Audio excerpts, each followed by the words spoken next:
کسی کی ڈیتھ کے بعد اس کے باڈی سے خون بہنا کیا یہ بری موت کی علامت ہے؟ تو بالکل نہیں. کسی کے موت کے بعد اس کے باڈی سے خون نکلنا بری موت کی علامت نہیں ہے. کیا پھر یہ اچھی موت کی علامت ہے؟ لوگ ایسا بھی سوال کرتے ہیں. تو یہ اچھی موت کی علامتوں میں سے بھی نہیں ہے، کیونکہ اللہ کے رسول نے ایسی کوئی علامت نہیں بتائی کہ اچھی موت کی علامت ہے کہ خون نکلے. ہاں، اچھی موت کی علامت میں جو ظاہری علامت ہے اس میں کیا ہے کہ انسان کلمہ پڑھے، اور دوسری علامت ہے پیشانی پر پسینہ آئے موت کے وقت. یہ اچھی موت کی علامت ہے.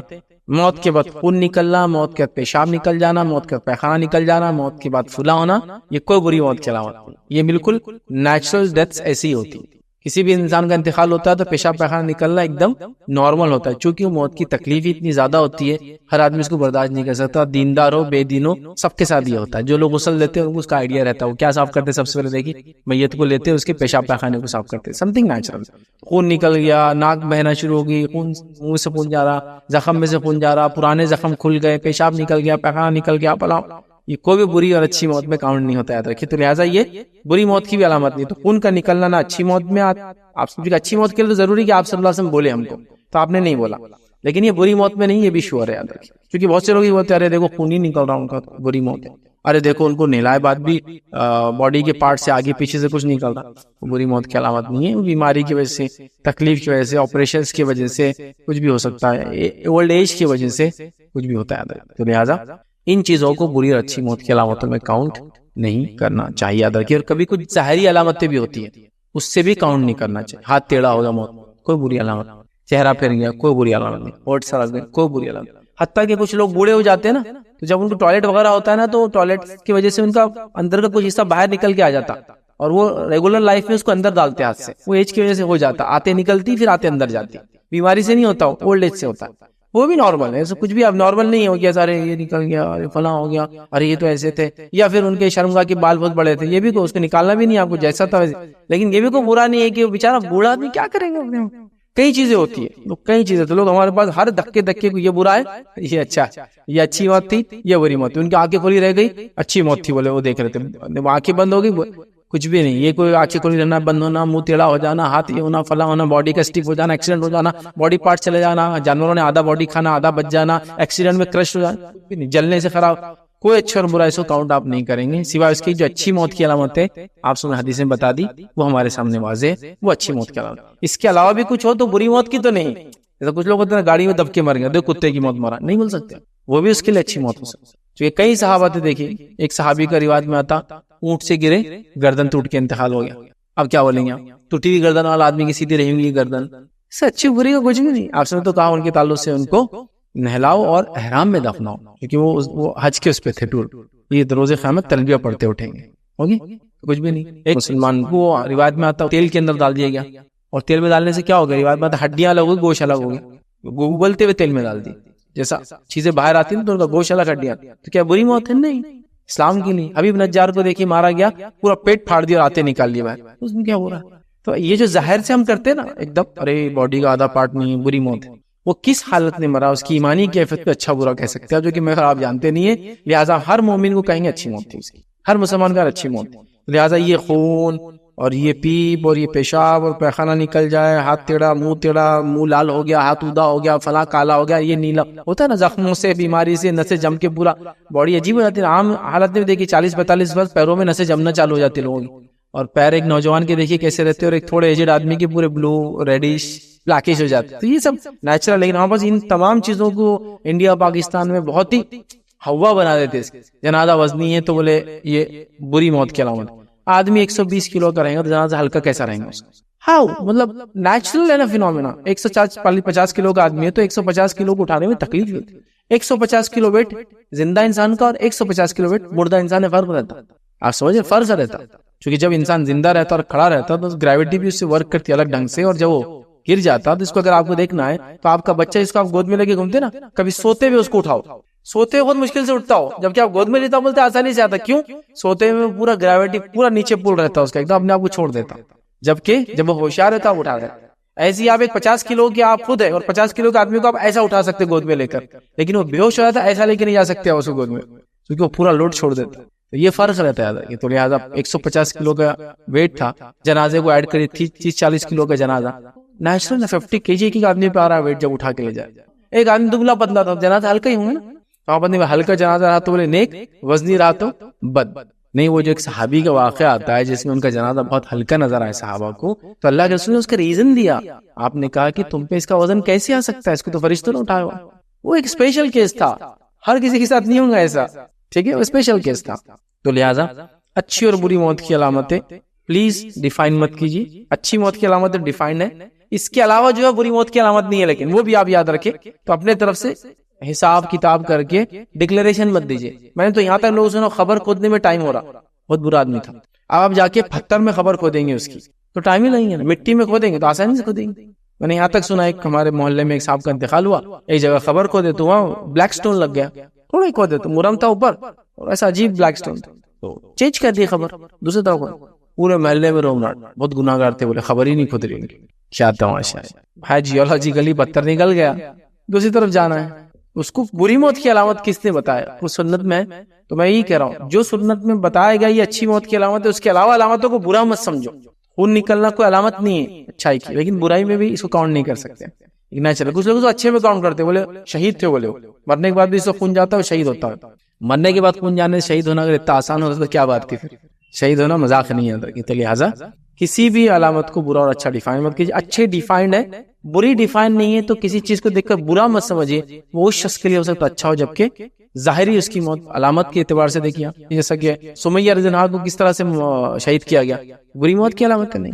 وہ جو ایمانی کیفیت میں تھی نا, وہ اصل ہے وہاں. لہٰذا ہم جانتے نہیں لوگوں کو, تو ان کی ایمانی کیفیت کی اعتبار سے اللہ اٹھائیں گا. لیکن ہاں, کچھ اچھی علامتیں بتائی گئی موت کی, وہ کیا ہے میں نے ایک لیکچر میں رکھا ہوں, موت کی اچھی علامتیں, آپ اس کو دیکھ سکتے ہیں. لیکن اس کے علاوہ علامتیں بری بھی نہیں, اس بات کو ہم ذہن میں رکھیں. اور اپنے طور سے تو دھکے دھکے پہ اچھی بری علامتیں ڈکلیئر ہم بالکل بھی نہ کریں. کے ذریعے اچھی زندگی پالیں گے. نیک لوگ یہ تصور اور یہ خوشی کے ساتھ آگے بڑھتے ہیں کہ وہ نیکی کے ذریعے اچھی زندگی پالیں گے. کچھ لوگ یہ سمجھتے ہیں کہ پیسہ جمع کرنا ہی نیک زندگی کی یا اچھی زندگی کی علامت ہے. کچھ لوگوں کا تصور یہ ہے کہ مطلب پیسہ کسی بھی ذریعے سے آ جائے یہ اچھی زندگی کا تصور ہے. کچھ لوگوں کا تصور یہ ہے کہ اولاد اچھی نکل جائے یہ اچھی زندگی کا ایک جو ہے کامیاب زندگی کی علامت ہے. کچھ لوگوں کا یہ تصور ہے کہ وہ اپنے ملک سے دوسرے ملک چلے جائے جہاں روزی روٹی کے اندر اضافہ ہو جائے, یہ اچھی زندگی کا تصور ہے کہ اپنے ملک سے دوسرے ملک جاتے ہیں. تو بہرحال ہر انسان کا اپنا ایک تصور ہے جس کے ذریعے وہ ایک اچھی زندگی پانا چاہتا ہے. سب کی سب یاد رکھیں, اس میں کوئی ایکسیپشنل نہیں ہے, ہر انسان اچھی زندگی چاہتا ہے. تو ہم نے مختلف دائرے بنائے کہ اچھی زندگی یہ ہے, اچھی زندگی یہ ہے, اچھی زندگی یہ ہے. اور ہر آدمی دنیا میں جو کچھ کرتا ہے, میں اور آپ, ہم جو کچھ کرتے ہیں وہ صرف اور صرف اچھی زندگی کے لیے یاد رکھیں. بتائیے, آپ لوگوں کا یہاں کر کمانا اچھی زندگی کے ایک تصور, اچھی زندگی کے لیے. لوگوں کا اپنے بچوں کو پڑھانا اچھی زندگی کے لیے ہوتا ہے. لوگوں کا جو کچھ ایکٹیویٹی ہم جو ہے دن بھر میں کرتے ہیں, آپ دیکھیے اس پہ غور کیجئے, وہ سب کی سب اچھی زندگی. تو اب سوال یہ تھا, عنوان یہ تھا کہ اچھی زندگی مگر کیسے, ایک خوشگوار زندگی مگر کیسے یہ چیز کو حاصل کریں. میں آپ کے سامنے انشاءاللہ العزیز آج چند نکات, چند پوائنٹس رکھوں گا کہ اچھی زندگی کیسے ہم حاصل کر سکتے ہیں. لیکن میرے نکات, میرے پوائنٹس وہ ہوں گے جو آپ نے کئی بار سنے ہیں. مطلب میں ایسا کوئی پوائنٹ آپ کے سامنے آج نہیں رکھوں گا جو آپ نے پہلے نہ سنا ہو. بالکل کامن باتیں وہی آپ نے جو سن رکھی ہے. بس میں چاہوں گا کہ اس چیز پر ہم ایک بار اور غور کر لیں آج.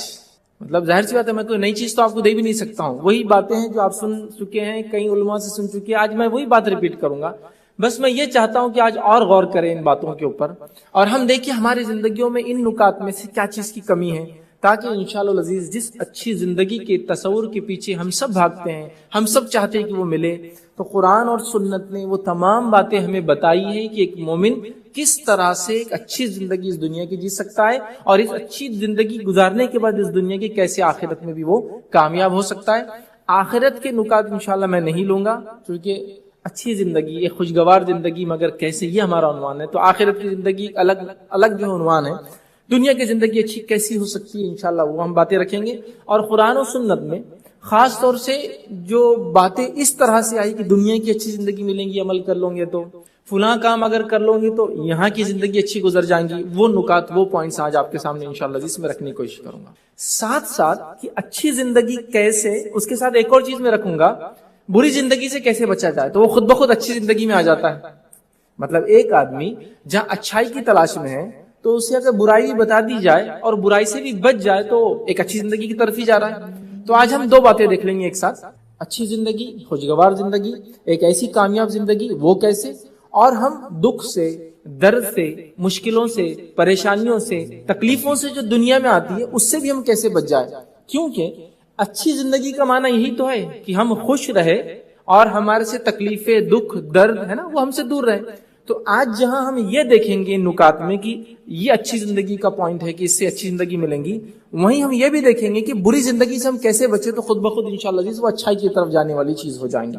ٹھیک ہے، تو میں جو آج نکات رکھوں گا اس میں کوئی نئی چیز نہیں ہے، سب ساری چیزیں آپ سن چکے ہیں، میں صرف ایک ریپیٹیشن کر رہا ہوں۔ فذکر فإن الذکر تنفع المؤمنین، ذکر کر دیا کہ یہ ذکر مومنوں کے لیے نفع بخش ہوتا ہے۔ تو ہم ایک بس ایک ریممبرنس ہے، ایک یاد دہانی کر رہا ہوں میں آج یہاں کھڑے رہ کر۔ ٹھیک، ایک بات آپ سمجھ لیں یہاں کہ میں اپنے نکات یا عنوان کی طرف بڑھوں اس سے پہلے، وہ بات کیا ہے؟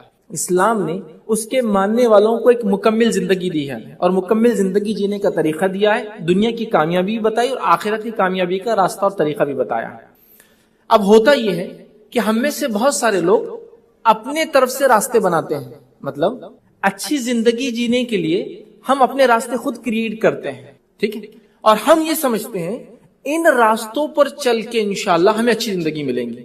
لیکن یہاں ایک سب سے بڑی گڑبڑ اور پوائنٹ کیا ہوتا ہے جہاں ہم غلطی کرتے ہیں کہ وہ راستے ہمارے اپنے بنائے ہوئے ہیں، وہ اللہ کے بتائے ہوئے نہیں ہیں، وہ رسول اللہ صلی اللہ علیہ وسلم نے ہم کو نہیں بتائے، ہم نے خود وہ راستہ بنا دیا اور ہم کیا تصور کر رہے ہیں، ہاں انشاءاللہ العزیز اگر میں یہ کر لوں گا تو میری زندگی اچھی گزر جائیں گی، اچھی ہو جائیں گی، جس میں دین کو چھوڑ دیا جاتا ہے، حرام حلال کی تمیز چھوڑ دی جاتی ہے، انسان من مانی زندگی گزارتا ہے اور یہ سمجھتا ہے کہ اب میں انشاءاللہ کامیابی کی طرف بڑھ رہا ہوں، جبکہ وہ ناکامی کی طرف بڑھ رہا ہے۔ تو مجھے اور آپ کو کوئی نیا راستہ نہیں بنانا ہے، بتائے گئے راستے کو مضبوطی سے پکڑ کر چلنا ہے۔ لیکن ہوتا یہ ہے کہ ارے یہ تو وہی باتیں ہیں جو پہلے سن چکے، لیکن سوال یہ کیا ان باتوں پر عمل کیا گیا؟ وہ ایمان کے ساتھ جو اس کا تقاضا تھا کہ ہماری لائف چینج ہو جائے؟ ہمارا معاملہ یہ ہوتا ہے عموماً کہ کتاب اور سنت کی دیے گئے حل سب سے لاسٹ میں ہم جو ہے آپٹ کرتے ہیں، مطلب سب سے لاسٹ میں اپناتے ہیں۔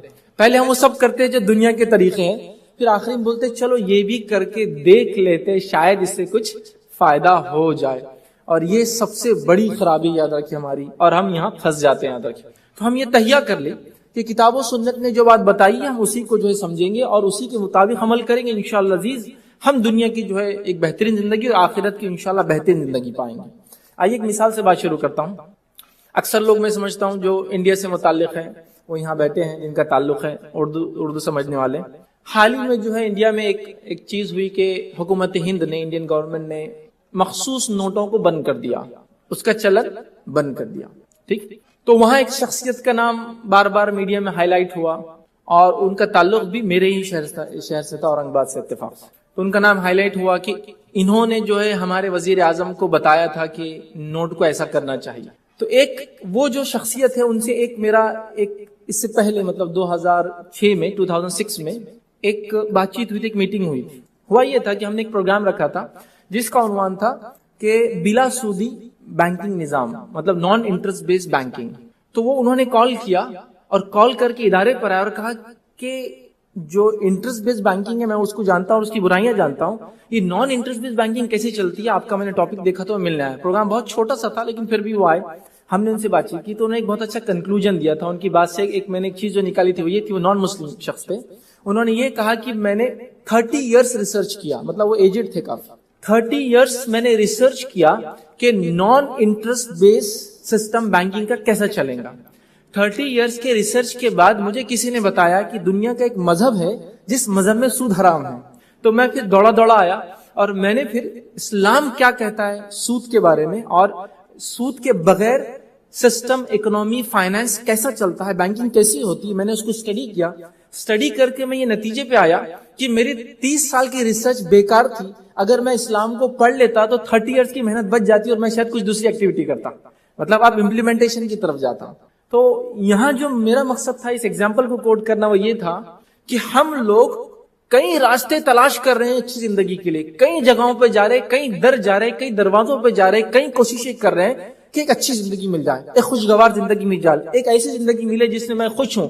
اور خوشی کا پیمانہ آپ مال سے مت لگائیے، یہ بات میں یہی کلیئر کر رہا ہوں، خوشی کا پیمانہ پیسوں سے مت لگائیے، خوشی کا پیمانہ کوانٹٹی سے مت لگائیے، خوشی کا پیمانہ دلی اطمینان سے لگائیے، خوشی کا پیمانہ، اچھی زندگی کا پیمانہ ذہنی سکون سے لگائیے. یاد رکھیے اچھی زندگی کا پیمانہ زیادتی نہیں برکت سے لگائیے. برکت سمجھتے نا، زیادتی نہیں، کثرت نہیں، برکت جو ہوتی ہے. یاد رکھیے آج ہمارے پاس چیزوں کی کثرت ہے لیکن برکت غائب ہے. یاد رکھیے چیزیں میسر ہے لیکن خوش نہیں ہیں. لوگ بڑی بڑی گاڑیوں میں گھوم رہے ہیں، قیمتی قیمتی ولاز اور گھروں میں رہ رہے ہیں، ایک سے ایک جو ہے گیجٹس کو یوز کر رہے ہیں، چیزوں کو استعمال کر رہے ہیں جن کی قیمت لاکھوں میں ہے، لیکن مطمئن نہیں ہے. انہیں چیزوں کو پھینک دیا جاتا ہے چڑھ کر، مطمئن نہیں ہے. گھر جاتے ہی بچوں کی نافرمانی آدمی کو پریشان کر دیتی ہے. گھر جاتے ہی شوہر اور بیوی کا آپسی تناؤ بڑھ جاتا ہے، جبکہ یہ ایسا محبت والا رشتہ ہے جس کی کوئی انتہا نہیں، لیکن آپ دیکھیے جھگڑے چالو ہیں. گھر کے اندر گھر کے افراد چاہے مرد ہو چاہے عورتیں ہوں، ایک دوسرے کو دیکھ کر چہرے تبدیل ہو جاتے ہیں کہ یہ کیوں آئے اور یہ کس لیے آئے. دیکھیے تو گویا ہم دل سے سکون نہیں ہے ہمارے پاس، ذہنی اطمینان نہیں ہے ہمارے پاس، اور برکت غائب ہے. تو چیزوں کو آپ کوانٹٹی سے مت گنیے. اسی طرح مال کی کثرت سے مت لگائیے کہ ہاں مال زیادہ ہوگا تو ہم خوش رہیں گے. یہ بات میں کیوں کہہ رہا ہوں؟ نبی اکرم صلی اللہ علیہ وسلم حدیث میں فرمایا، ابن ماجہ کی روایت ہے، آپ نے فرمایا کہا کہ تم سے پہلے جو انبیاء اور نیک لوگ علماء جو گزرے، علماء حق جو گزرے ہیں، ان کو سب سے زیادہ آزمایا گیا. انبیاء کو اور جو نیک لوگ جو علماء ان کے مانے ان کو سب سے زیادہ آزمایا گیا. کچھ کو ایسے آزمایا گیا کہ ان کے جسم میں کیڑے پڑ گئے. کچھ انبیاء کو ایسے آزمایا گیا جس میں کیڑے پڑ گئے. کچھ کو ایسے آزمایا گیا غربت سے، غریبی سے، کہ ٹاٹ سمجھتے ہیں کپڑا ہوتا ہے تھیلا جس کو بولتے ہیں عام زبان میں اردو میں، اس کے کپڑے وہ پہنتے تھے. تو کچھ کو ایسا آزمایا گیا جسمانی طور سے کہ کیڑے ہو چکے جسم میں بیماری سے. کچھ کو مالی اتنی غربت دی گئی کہ ٹاٹ کے سوا پہنے کچھ نہیں ہے. لیکن نبی اکرم صلی اللہ علیہ وسلم فرمایا وہ اس حال میں اتنے خوش تھے کہ جتنا تم فراوانی میں مالداری میں بھی خوش نہیں ہوتے ہو. اور اس حال میں اتنا خوش تھے کہ تم فراوانی میں، فراوانی سمجھتے مال دولت امن امان اولاد سب کچھ ہے لیکن دلی سے وہ اس سے زیادہ خوش تھے. تو یہ حدیث اس چیز کی طرف اشارہ کر رہی ہے کہ مال ہونا سکون کی علامت نہیں ہے، اچھی اچھی چیزیں استعمال کرنا سکون کی علامت نہیں ہے، اولاد کا زیادہ ہونا، فرمانبردار ہونا یا نافرمان یہ سکون اور بے سکونی کی نہیں ہے، بلکہ جو اصل چیز ہے یاد رکھیے وہ کچھ اور ہے. اس کو ہم کو تلاش کرنا پڑے گا جس سے انسان کو سکون ملتا ہے. اور وہ انبیاء اور وہ نیک لوگ جو علماء جو صحابہ ان پر ایمان لائے تھے، وہ اس غربت میں اور اس جسمانی بیماریوں میں بھی اتنے خوش تھے جتنا ہم آج صحابہ سے آپ کہہ رہے تھے فراوانی میں سب کچھ ہونے کے بعد بھی خوش نہیں ہوتے. تو کیا ہم میں سے اکثر لوگوں کا آج حال یہ نہیں کہ سب کچھ ہونے کے بعد بھی ہم مطمئن نہیں اپنی زندگیوں سے؟ سب کچھ ہونے کے بعد بھی ہم اپنے آپ سے پریشان ہیں؟ سب کچھ ہونے کے بعد بھی آج ہم لوگ کہیں نہ کہیں ایک خلا، ایک سپیس محسوس کرتے ہیں. میں تو اپنے لیکچرز میں جنرلی ایک بات کوٹ کرتا ہوں، وہ یہ ہے کہ آج کے اس دور کے لیے آپ اس بات کو یاد رکھیے، اگر کسی کو 2 لوگ ایسے مل جائے جو اس کی تکلیف میں اس کے ساتھ کھڑے ہو جائے، یا 2 لوگ ایسے مل جائے جو اس کو مرنے کے بعد یاد کرے، وہ کامیاب انسان تھا. چونکہ ایک آدمی بھی آپ کو جلدی ملتا رہی. ہاں جو مصیبت میں کبھی ملتے ہیں وہ اس لیے آتے ہیں کہ کتنے مصیبت میں ڈوبے ہو، پیمانہ لگا کے لوگوں کو بتائے ارے زبردست پھنسا ہوا آدمی، بہت زبردست پھنسا، میں مل کے آیا، اس سے بڑا مزہ آیا. سن بیٹھ کر سنیں گے تو آنسو بہائیں گے اور جا کر ایسے خیخے لگا کر ہنس کر سنائیں گے لوگوں کو کہ پریشان. ایک ایگزامپل دیتا ہوں، کسی کے بچوں کے نکاح نہیں ہو رہا ہے، کوئی آیا اور گھر سے بیٹھا اور کہا کیسا آپ کی بچیوں کے نکاح نہیں ہو رہے؟ ہاں بڑی مشکل جا رہی ہے. بڑا دکھ اور درد کا اظہار کرے گا، میں اس غم میں آپ کے ساتھ ہوں کہ بچیوں کی نکاح نہیں ہوئے، بچے کو نکاح نہیں ہوا، لیکن دوسروں کو جا کے کہیں گا بہت اچھا لگا ان کے بچوں کے نکاح نہیں ہوا. ایسے ہی ہونا چاہیے ان کے ساتھ. تو 2 لوگ ایسے مل جائے نا جو آپ کے ساتھ کھڑے ہوں ہر وقت خوشی اور غم میں، اور 2 لوگ ایسے مل جائے جو آپ کو یاد کرے مرنے کے بعد، ان دا سینس کی دعا کرے کہ اللہ اسے معاف کرے، اس کی مغفرت کرے، آپ کامیاب انسان ہیں. کیونکہ آج مادہ پرست دور سے ہم گزر رہے ہیں، کسی کو سب کچھ کرنے کے بعد بھی سکون نہیں ملتا ہے. تو میں آج آپ کے سامنے وہ پوائنٹس رکھوں گا، وہ نکات رکھوں گا جن نکات پہ انشاءاللہ العزیز اگر ہم عمل کرتے ہیں تو انشاءاللہ العزیز ضرور بھی ضرور، چونکہ اللہ کا وعدہ جو ہے سچا ہوتا ہے، جھوٹا نہیں ہوتا، ضرور بھی ضرور انشاءاللہ ایک اچھی ہم جو ہے دنیا کی زندگی وہ کریں گے. اور اچھی زندگی کا پیمانہ تعداد کوانٹٹی سے مت اپنائیے، اچھی زندگی کو مال و دولت سے آپ مت ناپیے. اچھی زندگی وہ ہے جس میں دلی سکون ہو، ذہنی سکون ہو اور انسان خوشی محسوس کرتا. یہ اچھی زندگی یاد رکھیے. تو کوانٹٹی نہیں، وہ کوالٹی آف لائف یاد رکھیے، جو آج ہمیں کہیں نہ کہیں ہمیں لگتا ہے کہ اس کی بہت کمی ہے. ٹھیک ہے، اور انشاءاللہ اگر ہم ارادہ کر لے کہ ہم ان نکات پہ عمل کریں گے تو آپ اپنی زندگی میں بہت جلد اس کے اثرات محسوس کریں گے. محسوس کریں گے. جب ہم عمل کریں گے اس کا اثر دکھائی دیں گے, ماشاءاللہ میں نے یہ کیا اور اس سے یہ فائدہ ہو. آئیے آپ کے سامنے آج میں مختصر سے 10 یا 11 نکات 10-11 پوائنٹس رکھوں گا. اس کے اندر ہم دیکھیں گے کہ اچھی زندگی کیسی ہوتی ہے, اس کے لیے کیا چیزیں ضروری ہے, وہ کیا چیزیں ہیں جو زندگی کو اچھی بناتی ہے. سب سے پہلا اصول اچھی زندگی کا ہے وہ ہے ایمان اور عمل. ایمان اور عمل یہ اچھی زندگی کا پہلا اصول ہے, یاد رکھیں. اور انسانیت کا ایک بڑا طبقہ اگر نیک عمل کرتا بھی ہے تو ایمان سے محروم ہے. مطلب ہر مذہب, ہر انسان جو دنیا میں رہتا ہے اس کا کچھ نہ کچھ نیکی کا تصور ہے اور کرتے بھی ہیں, لیکن ایمان سے خالی ان کی زندگی. تو پہلا رول, پہلا اصول جو اچھی زندگی کا, خوشگوار زندگی کا, ایک ایسی زندگی جس سے انسان خوش ہوتا ہے, ذہنی طور سے مطمئن ہوتا ہے, دلی طور سے اطمینان ہوتا ہے, ٹھیک ہے, تو وہ زندگی کے لیے سب سے پہلی چیز ہے ایمان اور عمل. کیونکہ ماشاءاللہ میرا خطاب ان لوگوں سے جو ایمان والے ہیں, تو یہاں کہیں نہ کہیں ایمان کی درستگی اور عمل صالح, نیک عمل میں اضافے کی ہمیں ضرورت ہے ایک اچھی زندگی کے لیے, خوشگوار زندگی کے لیے, پر امن زندگی کے لیے. ایسی زندگی جس میں انسان دل سے مطمئن ہو, ایسی زندگی جہاں ذہنی سکون ملتا ہو, گولی کھا کر نہیں سونا پڑتا انسان کو, پریشان حال نہ ہو, یاد رکھے, ڈپریس نہ ہو, ٹینس نہ ہو. اس کے لیے سب سے پہلا رول, سب سے پہلا اصول, سب سے پہلا کرائٹیریا, سب سے پہلا کام جو مجھے اور آپ کو کرنا ہوگا ایمان اور عمل صالح. اور اگر ایمان والے ہیں تو ایمان کی درستگی کی طرف دھیان دینا ہوگا, اور عمل صالح نیک کام میں اضافے کی طرف دھیان دینا ہوگا کہ کہاں کمی ہو رہی ہے جو اطمینان نہیں ہے ہماری زندگی میں. یہ بڑی اہم بات ہے, یاد رکھیں, یہ بڑی اہم بات ہے. ایک چھوٹا سا واقعہ سناتا ہوں اس بات کو آگے لینے سے پہلے. جو ہے ابو ایوب انصاری رضی اللہ عنہ کا ایک واقعہ ہے. وہ ایک مرتبہ اپنی بیوی سے شکایت کرنے لگے کہ بیگم آج جو ہے میں بڑا پریشان ہوں. مطلب وہ کہیں نہ کہیں ذہنی طور سے پریشان تھی. تو ان کی اہلیہ جانتی تھی کہ سکون کہاں حاصل ہوتا ہے ابو ایوب انصاری رضی اللہ عنہ. تو کہا جاؤ وہ کام کر کے آؤ جس سے تم کو سکون ملتا ہے. اور آپ کو پتا ہے ابو ایوب انصاری رضی اللہ عنہ کس چیز سے سکون ملتا تھا؟ وہ گئے اور جا کر واپس آئے. جب واپس آئے تو ان کی اہلیہ نے پوچھا مل گیا سکون, ہو گیا اطمینان؟ تو کہا سکون مل گیا, اطمینان ملا. کیا کر کے آئے؟ تو کہا کتنا خرچ کیا. مطلب بیوی کو پتا تھا شوہر کو سکون مال خرچ کرنے میں آتا ہے اللہ کی راہ میں. تو کہا کتنا خرچ کیا؟ تو کہا 32,000 درہم خرچ کیا, 32,000. تو کہا بہت اچھا کیا, بہت اچھا کیا آپ نے خرچ کیا, آپ کو سکون ملا. مال کی زیادتی نے ان کو پریشان کر دیا تو خرچ کر کے آ گیا. اچھا پھر دوسرا سوال کیا بیوی نے, کس پہ خرچ کیا؟ چلو خرچ تو کیا, ٹھیک ہے, کس پر کیا؟ تو کہا اپنے رشتہ داروں پر. تو کہا یہ تو اور خوب کیا کہ اپنے رشتہ داروں پہ خرچ کیا. چونکہ حدیث میں یاد ہے نا الفاظ آپ کو کہ آپ کسی اجنبی انسان کی مدد کریں گے اس کا ثواب کم ہے بنسبت آپ کے رشتہ دار غریب کی مدد کرنے کا ثواب بڑھ جاتا ہے, اور اگر پڑوسی رشتہ دار غریب ہے تو 3 گنا ثواب ملتا. تو کہا یہ تو بہت اچھا کیا. اگر یہی بات ہمارے پاس ہوتی اور کوئی شوہر پریشان ہوتا اور اس کی پریشانی کا حل مال خرچ کرنے میں ہے, تو بیوی کہتی کہ بیگم میں بہت پریشان ہوں آج, اور بیوی کو پتا ہے شوہر کو سکون اتنا پیسہ خرچ کرنے میں آتا ہے, وہ پہلے بولیں گے کہ پیسہ پورا مجھے دے دو اور باہر چل جاؤ, کہاں سکون حاصل کرنا ہے کر لو. اور اگر خرچ کرو بھی تو اپنے رشتہ داروں پہ خرچ نہیں کرنا, وہ اتنے برے ہیں, تمہارے بھائی ایسے, تمہارے فلاں ایسے, بھتیجے ایسے, بھانجے ایسے, کہیں دوسرے اجنبیوں میں خرچ کرو. آپ سمجھیے اس بات کو, رشتہ دار جب ہوتے ہیں پرابلمز آتے ہیں وہیں تو خرچ کرنے کا اجر بھی زیادہ ہے. تو ابو ایوب انصاری رضی اللہ عنہ کو خرچ کرنے میں سکون ملا. ہم لوگ جمع کر کے بھی پریشان ہیں, کوئی سکون نہیں, کتنا بھی جمع ہو جائے.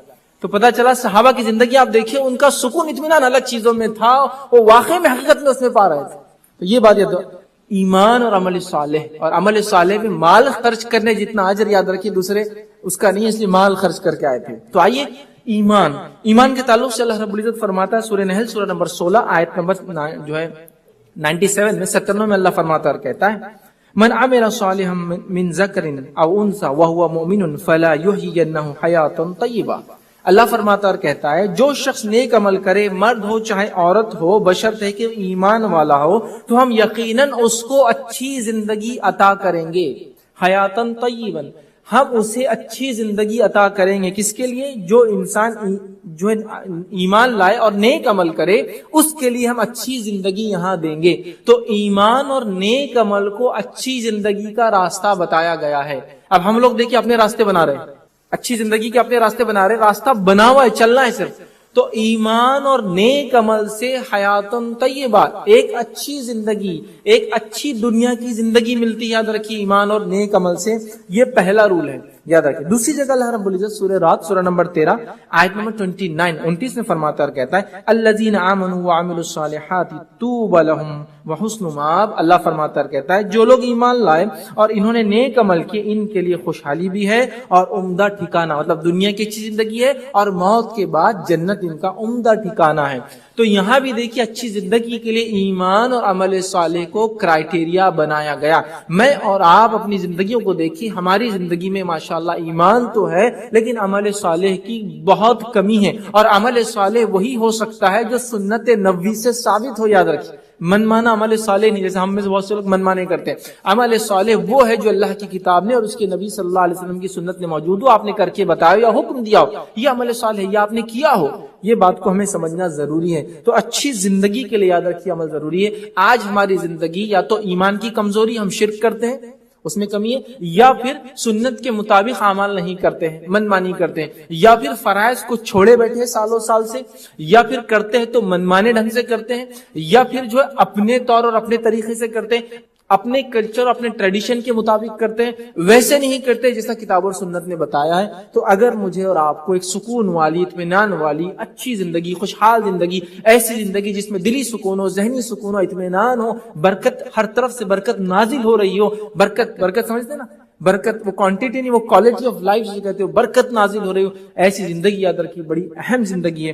ہمیں اس کے لیے کوشش کرنا ہوگا جس میں اللہ کی کتاب اور نبی اکرم صلی اللہ علیہ وسلم کی سنت بڑی اہم ہے. اس کے علاوہ یاد رکھیے ایمان اور عمل صالح نہیں ہے, تو وہاں ہم کو تلاش کر کے یہ کام کرنا ہے. تو انشاءاللہ ہم تہیہ کریں, ہم ایمان ہیں, ایمان کے تقاضوں کو ہم پورا کریں, اس کے ساتھ ساتھ نیکی میں ہم اضافہ کریں, جو کچھ ہو سکتا ہے اضافہ کریں. انشاءاللہ بہت اطمینان کی زندگی ہم جو ہے پائیں گے. یاد رکھیے دوسرا اصول, ایک اچھی زندگی کے لیے, خوشحال زندگی کے لیے, خوشگوار زندگی کے لیے, ایسی زندگی جو اطمینان بھری ہو, اس کے لیے وہ شکر.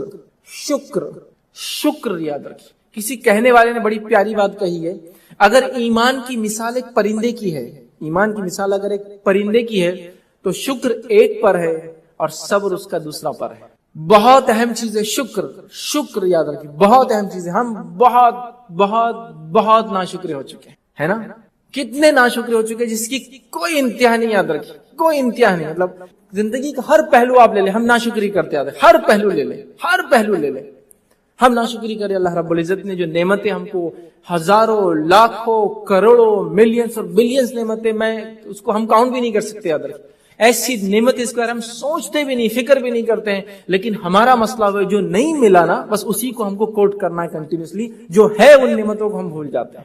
شکر یاد رکھیے بہت بہت بہت اہم چیز ہے. یاد رکھیے اس کو ہم اپنا لے اپنے زندگیوں میں. یاد رکھیے آج ناشکری کا یہ حال ہے کہ بہت سارے لوگ ڈپریسڈ ہیں, اس لیے کہ ان کو فلاں چیز نہیں ملی. کیا چیز نہیں ملی؟ آپ بڑے ڈپریسڈ ہیں تو بولیں گے میرے پاس سب کچھ ہے لیکن آئی فون 7 نہیں, بڑا ڈپریسڈ ہوں, میری زندگی میں کوئی خوشی نہیں ہے. دوستوں نے آئی فون 7 لے لیا, میں 6 پہ اٹکاوا ہوں آج تک, اور 5 والا تو چھپاتے پھر رہا, اس کو ادھر کہاں بتاؤں, اور 4 والا دیکھتے ڈراپ کر دیتا ہوں کسی کو, اس کے پاس 7 ہے ڈراپ کر دو, چھپا دو, لیکن یہاں تو 4 ہے. ہم کوئی بات سمجھ میں نہیں آتی. میں بول رہا ہوں مطلب میں کاؤنٹ لیس ناشکری, ہمارے اللہ ہم پہ رحم کرے, ہم کو اللہ اس کے بعد ہی معاف کرتا ہے, یہ بڑی بات ہے.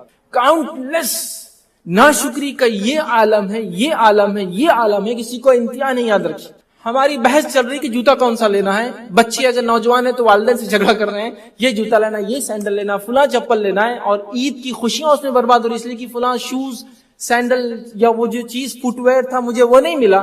ہم نے کبھی اس انسان کو دیکھا جس کو پیر نہیں ہے, تو پھر پتا چلتا ہے کہ پیر تو ہے نا, ننگے پیر بھی ہے تو خوشحال ہے.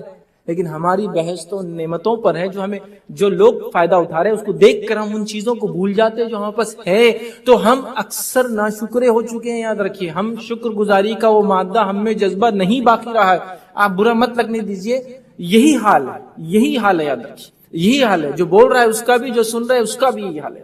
ناشکری ہے, ہر بار اس سے اوپر کیا ہو سکتا ہے وہ سوچ رہے, جو ہے اس پر مطمئن نہیں ہے, جس کے نتیجے میں زندگیوں سے سکون اڑ چکا ہے. اس کو آپ کو ماننا ہی پڑے گا میری یہ بات, اس لیے کہ میرا بنگلہ ایسا لیکن اس کا مجھ سے بڑا بنگلہ ہے, میں ناشکرا ہوں. میں اس کو نہیں دیکھتا ہوں جس کو گھر نہیں رہنے کے لیے, میں ناشکرا ہوں. شکر جو کچھ ہے نا, آپ اللہ کی حمد و ثنا کیجئے, بہت ہے میرے پاس, بہت ہے. چلیے تو مال کی اگزامپل ہے, صحت کوئی لے لے, صحت مجھے تو بہت میں بیمار رہتی ہوں یا رہتا ہوں, صحت نہیں ہے میرے پاس.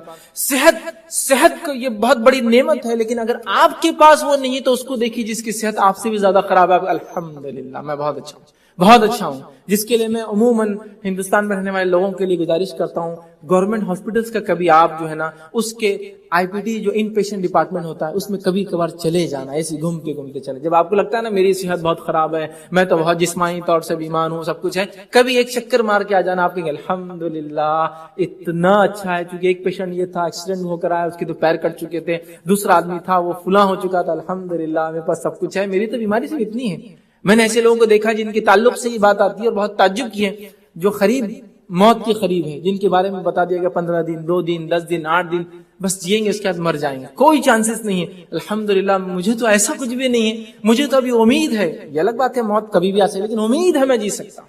تو یہ چیز آنے کے بعد آدمی بہت خوش ہوتا ہے کہ اللہ نے جو دیا بہت کچھ ہے, جو کچھ ہے جس حال میں یہ بہت اچھا ہے میرے لیے, یاد رکھیں. تو مال جو کچھ دیا بہت ہے آپ کے, صحت جیسی دی بہت ہے, اس میں وہ کیجیے. ہاں اچھے کی کوشش کرنا, کرتے رہنا, اس سے اسلام نے نہیں روکا, آپ کرتے رہیے, لیکن ناشکری مت کیجیے کہ میرے پاس یہ نہیں ہے. تو شکر یاد رکھیے بڑی اہم چیز ہے. اللہ رب العزت جو ہے سورہ ابراہیم سورہ نمبر 14 آیت نمبر 7 میں فرماتا اور کہتا ہے وَإِسْتَأْذَنَ رَبُّكُمْ لَئِن شَكَرْتُمْ لَأَزِيدَنَّكُمْ. اللہ نے فرما دیا اور اللہ تعالیٰ فرماتا ہے, اور یاد رکھو تمہارے رب نے جو ہے خبردار کر دیا تھا کہ شکر گزار بنو گے تو میں تمہیں اور زیادہ نوازوں گا. شکر گزار بنو گے اور نوازوں گا. دنیا کی اچھی زندگی کیا ہے؟ زیادہ چیزیں ہونا. تو ہم شکر گزار بنیں گے اللہ اور نوازیں گا, ہم شکر گزار بنیں گے اللہ اور نوازیں گا, ہم شکر گزار بنیں گے اللہ اور نوازیں گا. جس حالت میں وہاں شکر ادا کریں گے اللہ اس سے زیادہ دنیا کی نعمتیں, ایک اچھی زندگی ہمیں مجھے اور آپ کو نوازیں گا. لیکن ہمارا مسئلہ یہ کہ ہم شکر گزار نہیں, ناشکری کرتے ہیں. اور آپ کو پتہ ہے ناشکری کیوں آتی ہے ہماری زندگیوں میں؟ اس لیے کہ ہم اس چیز پر عمل نہیں کرتے جو نبی اکرم صلی اللہ علیہ وسلم بتایا, اس سے شکر پیدا ہوتا ہے. اور وہ کیا ہے؟ آپ نے فرمایا دنیا کی نعمتوں کے معاملے میں اپنے سے نیچے لوگوں کو دیکھا کرو, اس سے جو نعمتیں تمہارے پاس ہے اس معاملے میں تمہیں شکر پیدا ہوگا, مطلب تمہارے اندر شکر کا جذبہ پیدا ہوگا. تو ہمیں دنیا کی نعمتوں میں کس کو دیکھنا ہے؟ اپنے سے نیچے والوں کو. اس سے کیا نتیجہ ہوتا ہے؟ ہمیں شکر پیدا ہوتا ہے, شکر. اور ہماری نظر کہاں؟ یاد رکھیں سلف کے اقوال میں سے قول یہ ہے کہ دنیا کے معاملے میں اپنے سے نیچوں کو دیکھو تو تمہیں شکر پیدا ہوگا, اور دین کے معاملے میں اپنے سے اوپر والوں کو دیکھو تو دینی معاملے میں آگے بڑھیں گے. ہمارا معاملہ کیا ہے؟ دین کے معاملے میں اپنے سے نیچے کے لوگوں کو دیکھتے ہیں. دیکھو میں تو 3 ٹائم نماز پڑھ رہا ہوں نا, فجر اور عشاء چھوٹتی خالی, لیکن 3 ٹائم تو ماشاءاللہ پابندی سے, وہ تو صرف جمعہ والا ہے تو ماشاءاللہ میں تو آگے ہو گیا نا. تو دین کا معاملہ کمپیریزن یہ ہے. دنیا کمپیریزن کیسا ہے کہ میرے پاس ایک گاڑی ہے, کیا گاڑی ہے یہ, میرے پاس جو گاڑی ہے وہ ان کی گاڑی دیکھو ماشاءاللہ. سمجھ رہے آپ؟ دنیا میں اپنے سے اوپر اور دین میں اپنے سے ہم نیچوں کو دیکھتے ہیں. سلف کہتے ہیں کہ دنیا کے اندر اپنے سے نیچوں کو دیکھو, جو کہ نبی اکرم صلی اللہ علیہ وسلم کا خود قول ہے. آپ نے فرمایا اس سے شکر پیدا ہوتا ہے. اور دینی معاملوں میں کیا کرو؟ اپنے سے اوپر والوں کو دیکھو. کہ ایک انسان اگر 5 وقت کی نماز کا نفل پڑھتا ہے تو وہ میرا ٹارگٹ ہے کہ مجھے اس سے آگے جانا ہے. معلوم آپ کو صحابہ کی زندگی کیا تھی؟ یہی تھی. اور جو صحابی جو ایمان کے درجے پہ تھا نا وہ اس سے کمپیٹ کر رہا تھا. لیکن یاد رکھیے دنیا میں نہیں, کس معاملے میں؟ دین میں. ابوبکر صدیق رضی اللہ عنہ کے کمپیٹیٹر کون تھے دین کے اندر؟ عمر ابن خطاب. روایتوں میں آپ دیکھیے ابوبکر جو کریں گے عمر پیچھے دوڑے, ہر بار سوچتے میں آج آگے بڑھ جاؤں گا, اور وہ کہتے ہیں ہر بار ابوبکر نے اتنا عمل کیا کہ میں ہر بار ان سے عمل میں پیچھے ہی رہا, چاہے میں نے کتنی بھی کوشش کی ان سے آگے جانے کی. کمپیٹ کر رہے تھے, ایسا کمپیٹ کر رہے تھے جس کی کوئی انتہا نہیں. یاد رکھیں آپ نے بہت سارے واقعے سن رکھے ہیں. ایک واقعہ سناتا ہوں. ابوبکر صدیق رضی اللہ عنہ اپنی خلافت میں رات میں ایک گھر میں جایا کرتے تھے. اب ظاہر سی بات ہے عمر ابن خطاب تو پیچھے رہنا نہیں ہے, وہ دیکھنے لگے کہ ابوبکر کہاں جاتے تھے. ہم لوگ یہ تو جانتے ہیں کہ عمر ابن خطاب رات میں پیٹرولنگ کرتے تھے. ہم یہ نہیں جانتے کہ ابوبکر صدیق کا وہ عمل تھا, حضرت عمر نے اس کو کاپی کیا تھا. بعد میں ان کی خلافت 2.25 سال کی تھی, بہرحال تو اتنی تفصیلات نہیں ملتی, لیکن وہ رات میں جایا کرتے تھے. عمر ابن خطاب رضی اللہ عنہ نے سوچا کہ ایک دن ضرور دیکھوں ابوبکر کیا کرتے ہیں اس گھر میں جا کے. اس لیے نہیں کہ وہ جاسوسی کرے, اس لیے کہ وہ تحسس جاننا چاہتے تھے کہ ابوبکر کیا عمل کرتے رہتے, میں بھی کروں گا وہ عمل. بہرحال ایک دن جب ابوبکر صدیق نکلے, وہاں چلے گئے, جا کر کہا, دیکھا تو ایک بوڑھی عورت ہے. آ کر پوچھا کہ یہ شخص جو تمہارے پاس کیوں آتا ہے؟ تو بوڑھی عورت کہنے لگی, جو کہ نابینا بھی تھی, کہ ایک نوجوان آتا ہے میرے پاس. مطلب وہ جانتی بھی نہیں تھی ابوبکر صدیق کیا عمر ہے, کیسے دکھتے, کیا ہے. آ جاتا ہے اور میری خدمت کر دیتا ہے, کھلا پلا دیتا ہے مجھے, اس لیے کہ میں بڑھیا ہوں اور میرے محرم کوئی نہیں, سب بچے میرے جو انتقال کر گئے یا چلے گئے مجھے چھوڑ کے, میں اکیلی ہوں. تو بیچارہ آتا ہے, اچھا کھلاتا پلاتا اور چلے جاتا ہے. آپ کو پتا ہے عمر ابن خطاب رضی اللہ عنہ جو خلیفہ بنے, آپ بھی یہی عمل کرتے جائے, اس بڑھیا کے پاس جاتے تھے ابوبکر صدیق کے بعد اور کھلایا پلایا کرتے تھے. تو آپ دیکھیے وہ کمپیٹ کر رہے تھے, ہولڈ لگی ہوئی تھی, ریس لگی ہوئی تھی, لیکن کس چیز میں؟ نیکیوں میں. دوسرا واقعہ سنیے, ایک صحابی نے دوسرے سے گھر پرچیز کیا, مدینہ کے مارکیٹ کے بیچ میں ایک گھر تھا, سینٹر میں. مدینہ ایک میٹرو سٹی ہو چکا تھا آپ صلی اللہ علیہ وسلم کی بات, اس کے بیچ میں گھر ہونا, آپ جانتے ہیں اس کی اہمیت کیا ہے. آپ جس بھی علاقے میں اس کے اگر سٹی سینٹر میں آپ کا گھر ہے بولے تو اس کی امپورٹنس کیا آپ جانتے ہیں. تو انہوں نے گھر خریدا, 70,000 درہم اس کی کاسٹ تھی. انہوں نے کاسٹ پے کی اور کہا کل میں گھر لے لوں گا. انہوں نے کہا ٹھیک ہے کل آ جانا. ہوا یہ کہ جب صبح فجر میں وہ آئے, جب فجر میں وہ آئے اور کہا کہ اب مجھے گھر چاہیے, تو وہ جو مالی کے مکان تھے انہوں نے کہا کہ تھوڑا پرابلم ہے. کیا پرابلم ہے؟ پرابلم یہ ہے کہ میری اہلیہ کا یہ کہنا ہے کہ اس گھر سے بہت ساری یادیں جڑی ہے, بہت ساری چیزیں اس گھر میں ہوئی, چھوڑنے کو دل نہیں چاہتا, لیکن مجھے پیسوں کی ضرورت بھی 70,000 کی, اسی لیے تو بیچا ہوں. کیا کروں سمجھ میں نہیں آتا, وہ نکلنے کو تیار نہیں باہر. تو یہ صحابی کیا کہتے ہیں, کیا کہنا چاہیے؟ اگر ہم ہوتے تو کیا کرتے؟ ہم تو اگر وہ 1,000 روپے کی ایثار پوتی کہتے ہیں اس کو, مطلب دینے کا انٹینشن ہو تو ایڈوانس دیتے نا پیمنٹ, وہ بھی دے دیتے, پھر تو کیس ڈال کے لیتے ہو کہ میں میری جگہ ہے. تو وہ تو فل پیمنٹ کر چکے, پارٹ نہیں, پارٹلی نہیں, پارشل نہیں, فل. اب میں پریشان ہوں, کیا کروں آپ بتاؤ. تو کہا ٹھیک ہے تم رہو. تو کہا پیسے لے کے میں نے پیمنٹ کر دی کسی کو, جس سے خرچ تھا چکا دیا, پیسے نہیں ہیں. لیکن اب وہ اہلیہ جو گھر چھوڑنے کے تو کہا گھر میں رہو, میں نے تم سے پیسہ کم مانگا ہے واپس, کیونکہ تمہاری ضرورت تھی نا, رکھ لو. انہوں نے مانگا بھی نہیں اس کو, اور وہاں وہ سکون اطمینان حاصل کر رہے تھے. تو ایک عجیب زندگی صحابہ کی زندگی میں پڑے, ہم دیکھیں گے ایسے ایسے شکر کے واقعات انہوں نے کیے, ایسی ایسی تکلیفوں میں وہ رہے جس کی کوئی انتہا نہیں. ایک واقعہ سنا کہ ہم تیسرے پوائنٹ پہ جاتے ہیں, وہ ہے ابو ہریرہ رضی اللہ عنہ کا واقعہ. ابو ہریرہ رضی اللہ عنہ فرماتے ہیں کہ میں جب آیا ایمان قبول کیا تو مجھے اصحاب صفہ میں شامل کر دیا گیا.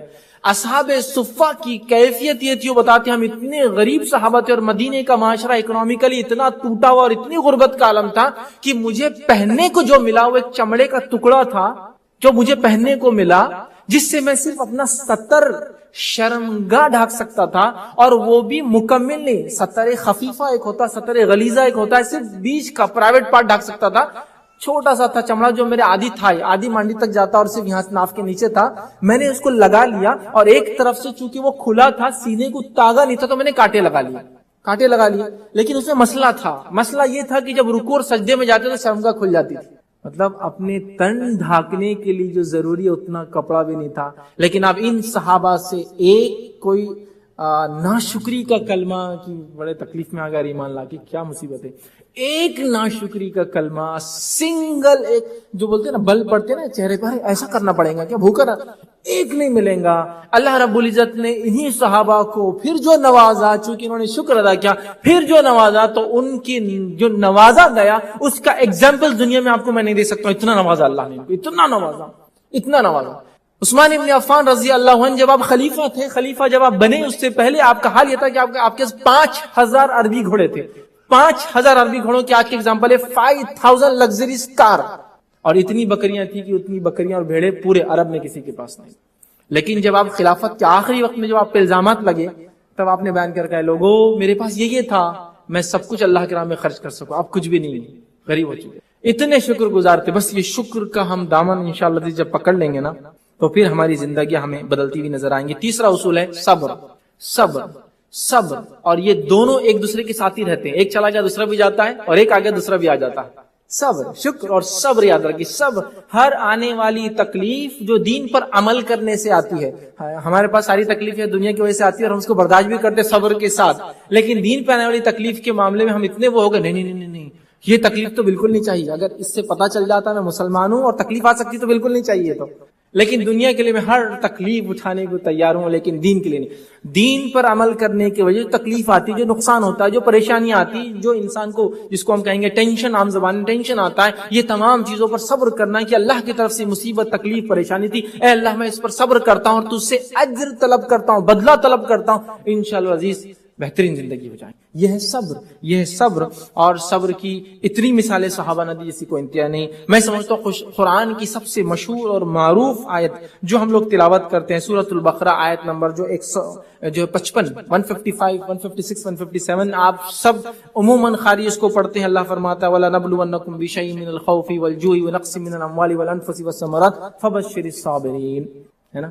تو اللہ تعالیٰ کیا فرما رہے سنیے، اور ہم تمہیں ضرور بھی ضرور آزمائیں گے. کن چیزوں سے؟ خوف سے آزمائیں گے، ٹھیک ہے، بھوک سے ہم تمہیں آزمائیں گے، ٹھیک ہے، مال اور جان اور پھلوں کی کمی سے ہم تمہیں جو ہے آزمائیں گے، ٹھیک ہے.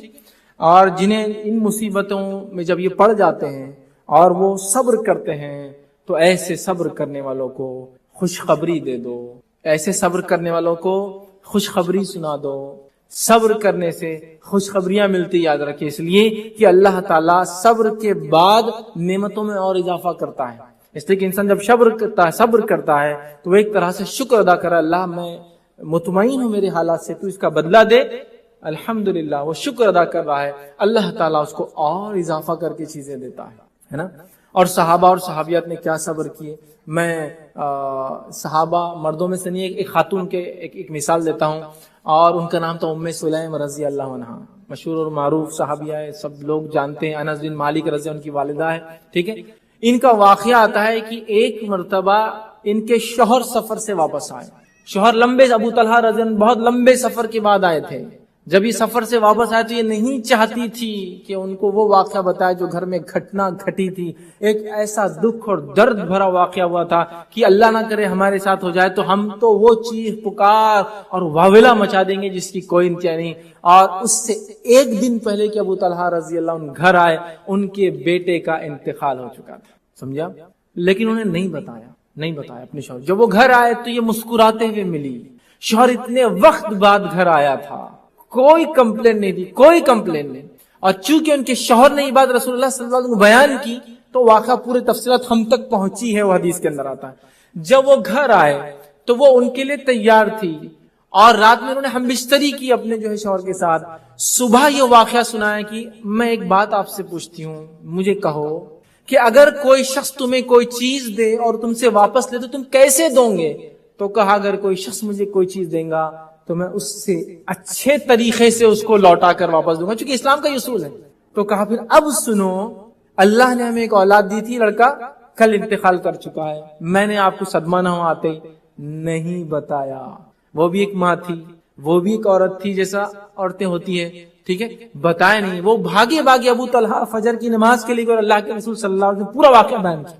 اللہ کے رسول صلی اللہ علیہ وسلم نے دعا دی کہ اللہ تعالیٰ اس میں خیر کرے، اور ان کو پھر اس سے ایک اولاد پیدا، اس کا نام عبداللہ رکھا ہوں. سمجھ رہے آپ؟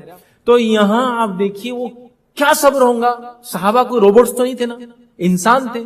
ہم کو تو چھوٹی سی تکلیف ہو جائے، ایک ناخن کو کچھ ہو جائے، بچہ گر جائے، تو اگر جن لوگوں کے فیملی یہاں نہیں ہے تو انڈیا سے کال آتے ہوں گے، وہ آئیمو کے دیکھو بچہ گرا تو یہاں مار لگا، بتاؤ کہاں مار لگا، اس کو کیا ہوا، پورا ہم دیکھنا چاہتے ہیں، سروے کرنا چاہتے ہیں. لیکن وہ کیا صبر تھا کہ کوئی شکن نہیں، کوئی شکوہ نہیں، کوئی تقدیر پر رونا نہیں، کوئی یہ کہنا نہیں کہ اللہ کو ہمارا ہی گھر ملا تھا کہ نعوذ باللہ ہماری اولاد ملی کیا، ان کو اتنے بچے ایک بھی نہیں ان کا مرا، ہمارا ایک ہی بچہ تو انتقال کر گیا. ان کے پاس اتنا مال و دولت ہے، ان کے پاس کچھ نقصان نہیں ہوتا مالی، ہمارے پاس کچھ نہیں، غریب ہم کو مالی نقصان ہوتا. کچھ نہیں، کوئی شکوہ نہیں، کچھ نہیں. یاد رکھیں، چونکہ وہ جانتی تھی کہ جب کوئی مصیبت آتی ہے تو صبر تب ہوتا ہے. حدیث میں الفاظ ہے صبر کب ہوتا ہے؟ جب وہ مصیبت آتی ہے، بعد میں تو صبر آ ہی جاتا ہے. اور اولاد کی انتقال پر صبر کرنا اور اللہ سے اجر طلب کرنا، اس کا بدلہ سوائے جنت کے اور کچھ نہیں. یاد رکھیں، تو بہت بڑی بات ہے. یاد رکھیں، تو صبر یاد رکھیے بڑی اہم چیز ہے. ہم صبر کرنے والے بنے، اللہ تعالیٰ ہمارے جو ہے اس میں اضافہ کریں گا، ایک اچھی زندگی دیں گا. صحیح مسلم کی روایت ہے، نبی اکرم صلی اللہ علیہ وسلم فرمائے مسلمان کو جب تھکاوٹ، بیماری یا غم یا ملال، ٹھیک ہے، جس کو ہم کہیں گے غم اور ملال یا تکلیف پہنچتی ہے، حتیٰ کہ اگر اس کو ایک کانٹا بھی چبھتا ہے تو اللہ کے رسول صلی اللہ علیہ وسلم اللہ تعالیٰ اس کے بدلے اس کے گناہوں کو مٹا دیتا ہے. ایک کانٹا بھی اگر چبھتا ہے مومن کو تو اللہ تعالیٰ اس کے بدلے ہمارے گناہوں کو مٹا دیتا ہے. اسی طرح صحیح بخاری کی ایک روایت ہے، نبی اکرم صلی اللہ علیہ وسلم فرمایا رکھا جب کسی مسلمان کو کوئی اذیت، تکلیف پہنچتی ہے تو اللہ تعالیٰ اس کے گناہوں کو اس طرح اس سے جو ہٹا دیتا ہے جس طرح سے درخت کے، سوکھے درخت کے پتے جھڑ جاتے ہیں. اور ظاہر سی بات ہے جب گناہ زندگی سے کم ہوتے ہیں تو زندگی اچھی ہوتی ہے ہماری، یاد رکھیں۔ تو صبر کرنے سے کیا ہوتا ہے، تکلیف آنے پر، مصیبت، پریشانی، یہاں تک کہ کانٹا بھی چبھے تو اگر ہم صبر کریں تو ہمیں ایک اچھی زندگی ملتی ہے، یاد رکھیں، چونکہ ہمارے گناہ صاف ہوتے ہیں، جب گناہ صاف ہوتے ہیں تکلیف کی بنیاد پر، اللہ کے سامنے درجے بلند ہوتے ہیں، اور جب درجے بلند ہوتے ہیں تو دنیا میں ایک اچھی زندگی، یاد رکھیے، ہم جو ہے پاتے ہیں۔ اور مومن کا معاملہ عجیب ہے، اگر اسے کوئی تکلیف پہنچے اس پہ صبر کرے یہ اس کے لیے اچھا ہے، اور اگر کوئی نعمت اللہ دے اس پہ شکر کرے یہ اس کے لیے اچھا ہے۔ یہ معاملہ مومن کے سوا اور کسی کا نہیں ہے، جامع ترمذی کی روایت کے الفاظ ہے، اس کا مفہوم ہے، یاد رکھیں۔ آئیے چوتھا اصول وہ یہ ہے توبہ اور استغفار۔ توبہ اور استغفار ایک ایسی چیز ہے، یاد رکھیے، ہم انسان ہونے کے ناطے گناہ کرتے ہیں، معصیت ہم سے ہوتی ہے، اگر ہم توبہ اور استغفار کو لازم جان لیں، جس طرح سے نبی اکرم صلی اللہ علیہ وسلم دن میں 70 سے 100 مرتبہ 70 to 100 ٹائمز توبہ اور استغفار کرتے تھے، اگر ہم اس کو لازم جان لیں انشاءاللہ ہماری زندگی جو ہے بدل جائیں گی۔ اس لیے کہ توبہ اور استغفار کے اتنے فائدے یاد رکھیے جس کی کوئی انتہا نہیں، اور انسان کو جو مصیبتیں اور تکلیفیں دنیا میں آتی ہے، اللہ رب العزت فرماتا سورہ شورى اس کی آیت نمبر 30 میں اللہ نے فرمایا وَمَا أَصَابَكُم مِّن مُّصِيبَةٍ فَبِمَا كَسَبَتْ أَيْدِيكُمْ وَيَعْفُو عَن كَثِيرٍ، کہ جو کچھ مصیبت آتی ہے وہ تمہاری جو ہاتھ سے بھیجی ہوئی کمائی کا نتیجہ ہے، جبکہ ہم تو بہت تمہیں معاف کرتے ہیں۔ تو مصیبت ہمیں کیوں آتی ہے؟ ہمارے ہاتھوں کی کمائی ہے، ہماری غلطیاں، خطائیں، کوتاہیاں، گناہ ہمارے۔ اگر ہم اللہ سے معافی مانگے اس کے بدلے میں انشاءاللہ عزیز تو ہماری زندگی بدل جائیں گی، نہیں مانگیں گے تو جو مصیبت آتی ہے وہ اللہ کی طرف سے آتی ہے، اور وہ اس لیے آتی ہے کہ ہمارے ہاتھوں سے جو ہم نے بھیجا اس کا وہ نتیجہ ہوتی ہے، یاد رکھیے۔ تو لہٰذا ہم جو ہے نیکی کی طرف بڑھے اور توبہ اور استغفار کرے، تاکہ جو پچھلے گناہ ہمارے ہوئے ان گناہوں کو ہم جو ہے اللہ رب العزت سے معاف کرائیں۔ اور توبہ اور استغفار یہ بڑی اہم چیز ہے، یاد رکھیے، بہت زیادہ اہم ہے، یاد رکھیے، جس کے تعلق سے میں صرف ایک بات آپ کو بتاتا ہوں، توبہ اور استغفار کے کیا فائدے ہوتے ہیں، اور وہ بات ہے جو نوح علیہ الصلوۃ والسلام نے اپنی قوم کو بتایا تھا، اے میری قوم توبہ اور استغفار کے فائدے یہی ہے، بس وہ رکھتا ہوں تو میں سمجھتا ہوں اچھی زندگی کا جو تصور ہے نا یہ توبہ اور استغفار کے پوائنٹ میں ختم ہو جاتا ہے۔ یہ سب سے اچھی زندگی جو توبہ اور استغفار انسان کرتا ہے، ایک ایسی زندگی اللہ دیتا ہے، کیسی زندگی دیتا ہے سنیے۔ اللہ کے نبی نوح علیہ الصلوۃ والسلام، اللہ کے رسول نوح علیہ الصلوۃ والسلام نے 950 ایئرس 950 سال اپنی قوم کو دعوت دی۔ جب قوم کو دعوت دی تو وہ کہتے ہیں، بعد میں رپورٹ پیش کرتے ہیں، سورہ نوح کو آپ پڑھ لیجئے، اے اللہ میں نے ان کو دعوت دی صبح اور شام، یہ مجھے دیکھتے ہیں تو کانوں میں انگلیاں ڈال لیتے ہیں، چہروں پہ کپڑے ڈال لیتے ہیں، مجھے دیکھ کر چھپا لیتے ہیں اپنے چہرے کو مجھ سے۔ پھر وہ کہتے ہیں، میں نے اپنی قوم سے اللہ کہا، اور فرماتے ہیں قُلْتُ اسْتَغْفِرُوا رَبَّكُمْ إِنَّهُ كَانَ غَفَّارًا، اور انہوں نے اپنی قوم سے کہا، میری قوم تم اللہ سے استغفار کرو، اللہ تعالیٰ کو یقیناً تم معاف کرنے والا پاؤں گے۔ آپ کی قوم کافر ہے، یاد رکھیے، اکثریت کافر ہے، چند لوگ 70-80 لوگ ایمان لائے تھے آپ پر، ٹھیک ہے، وہ یقیناً معاف کریں گا، تم استغفار کرو وہ تمہیں معاف، یرسل السماء علیکم مدرارا، اور تمہارے اوپر استغفار کی برکت سے موسلا دھار ایک ایسی بارش جو کنٹینیوسلی ہوتی ہے، مفید ہوتی ہے، فائدہ مند ہوتی ہے، موسم کے اعتبار سے ہوتی ہے، ایسے وقت ہوتی ہے جب انسانوں کو تکلیف نہ ہو، وہ بارش تم کو برسائیں گا، ہے نا۔ آج بارش پہ کتنی دنیا کی اکثریت آبادی بارش پہ ڈیپینڈ ہے، ہوتی ہے تو اکنامی درست ہوتی ہے، نہ ہو تو گر جاتی ہے۔ تو کہا موسلادھار بارش برسائیں گا، استغفار کی وجہ سے آسمان سے بارش برسیں گی، جس سے زمین میں کیا ہوتا ہے آپ سب لوگ جانتے ہیں اس کا نتیجہ۔ تو کہا آسمان سے بارش برسائیں گا، وَيُمْدِدْكُمْ بِأَمْوَالٍ وَبَنِينَ، اور تم کو مال میں اور اولاد میں بڑھا دیں گا، استغفار کی وجہ سے تم کو مال میں اور اولاد میں بڑھا دیں گا۔